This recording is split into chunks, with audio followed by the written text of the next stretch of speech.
Hikmah 118. Lamma alima al-haqqu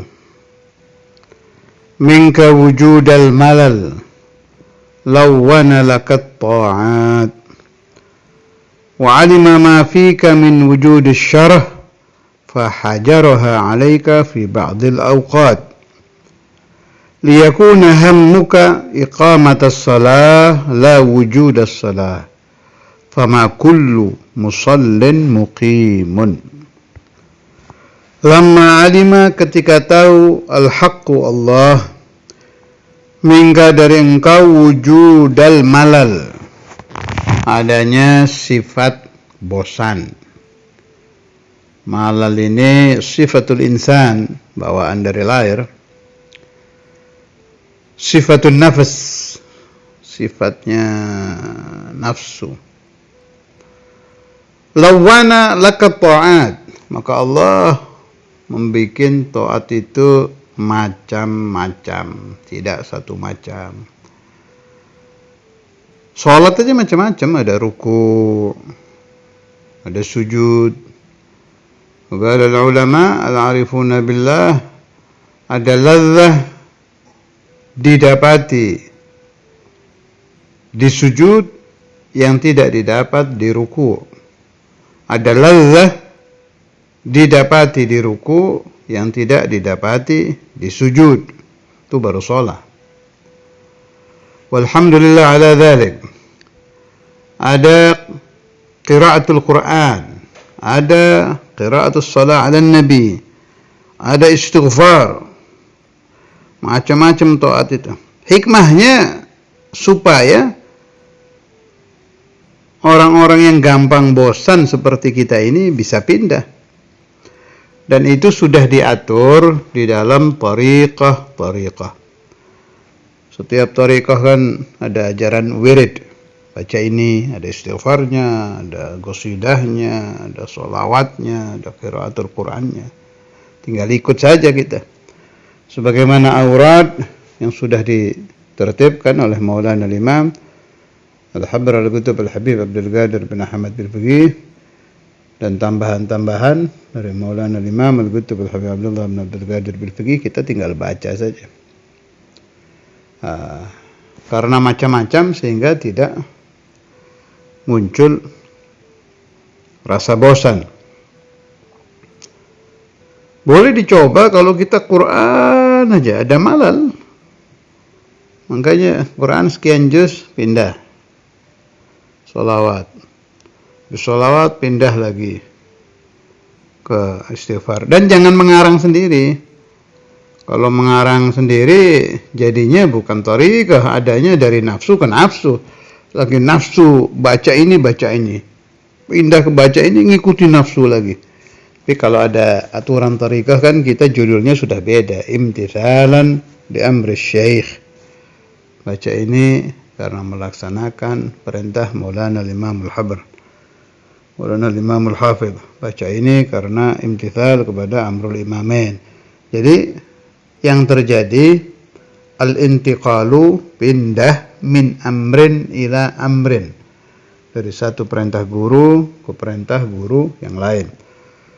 Dan menghadiri majalisul ilm minal aurad wa minal ta'at, termasuk menghadiri majelis ilmu, baik bentuknya majelis ta'lim, menghafal kitab, majelis pesantren, itu masuk ta'at, termasuk lawana lakat ta'at. Wa alima ma fika min wujud syarah fahajaraha alayka fi ba'd al-awqat. Dan Allah tahu adanya sifat rakus. Rakus juga sifat insan, sifat nafas, sifat nafsu. Maka Allah melarang ketaatan, melarang ta'at di sebagian waktu. Ini penting ini ya. Orang itu kadang muncul, saya ingin sholat 200 rakaat. Saya mau baca sholawat. Langsung satu kali duduk 25.000, 50.000. saya mau puasa tiap hari. Tapi begitu dikerjakan, nggak nyampe 2 hari bubar. Ini sering terjadi terutama di santri-santri yang masih pemula. Anak-anak baru yang baru belajar tirakat, baru belajar riyadhah, baru nyantren itu sering. Saya mau baca Quran sehari sekian juz. Begitu dijalankan berapa hari bubar. Itu perlu penelitian hati ketika kita akan melakukan satu riyadhah, satu ibadah, satu ta'ah. Tidak ada yang lebih baik melebihi cara Al-Imam Al-Qutb Ahmad bin Hasan Al-Attas. Ada istilah arba'in, 40 hari. Jadi kalau mau ada panggilan batin, saya ingin hatam dalail, praktekkan dulu arba'in yauman. Kalau kuat lah teruskan, berarti itu benar. Kalau cuma sehari 2 hari sudah bubar, itu bisikan nafsu. Jadi bisikan nafsu itu kalau bahasa Jawanya koyo yoyo, seperti mau taat, padahal bukan, itu hanya palsu, itu kepalsuan saja. Saya mau puasa tiap hari, baru berapa hari bubar, udah gak kuat. Tapi kalau ada syekh yang mendidik, biasanya si syekh itu menyuruh murid istikharah seperti Syekhuna Abu Yahya. Kalau ada orang mau ngambil ijazah Tariqah Qadiriyah wa Naqsyabandiyah, disuruh puasa dulu 3 hari. Syekhuna Ki Qastalani rahimahullah Cirebon itu biasanya kalau mau memindah santri dari latifah ke latifah itu kan istikharah dulu, kan pakai istikharah, mursyid istikharah. Bukan ngikuti hawa nafsu, hati-hati itu. Sayyidina Al-Qutb Al-Habib Abdullah bin Ali Al-Haddad di kitab-kitab beliau juga ada itu ajaran arba'iniyat, 40 hari. Alhasil kita sholat 100 rakaat lillah, bukan ngikuti bisikan nafsu. Kita banyak puasa lillah, bukan mengikuti bisikan hawa nafsu. Dan bukan terburu-buru itu. Enggak, semua ada aturannya, ada istikharahnya, ada ajaran gurunya. Nah, kalau sesuai dengan aturan, maka si taat tadi, si ibadah tadi bisa istiqamah, bisa rutin. Kalau sekedar mengikuti bisikan nafsu, nggak kira panjang umur itu ibadah, sebentar aja bubar udah.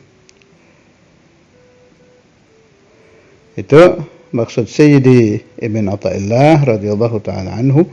Wa alima ma fika min wujud syarah. Ini syarah ini tadi yang saya bilang, ingin seperti mau jadi orang ahli ibadah yang luar biasa, itu padahal syarah itu permainan nafsu saja. Kalau pemahaman saya itu khida, tipuan nafsu yang ditunggangi setan, jadi nggak akan bertahan lama. Setan kan begitu berhasil pergi sudah. Bukan fatah fil ibadah, keterbukaan yang berasal dari Allah, yang dihadiri para malaikat dari jenis ibadah. Tandanya apa? Kalau dihadiri malaikat rutin itu berhasil nanti. Misalnya yusalli, dia salat awabin, pilih yang berat gitu, 20 rakaat. Tandanya ini ditunggangi syarah yang kerjasama dengan setan. Apa? Asli fatah fit ta'ah yang dihadiri malaikat. Lihat saja bisa rutin apa tidak. Kalau bisa rutin, ada fatah min Allah. Allah yarzuqna wa iyyakum futuhal arifin wa futuhal abidin wa futuha ahli riyadhah. Amin. Liyakuna hammuka iqamatas salah la wujudas salah, fama kullu musallin muqim. Jadi ada iqamatus salah, ada wujudus salah. Ya, ada mengiqamahkan, mendirikan salat, ada mewujudkan salat.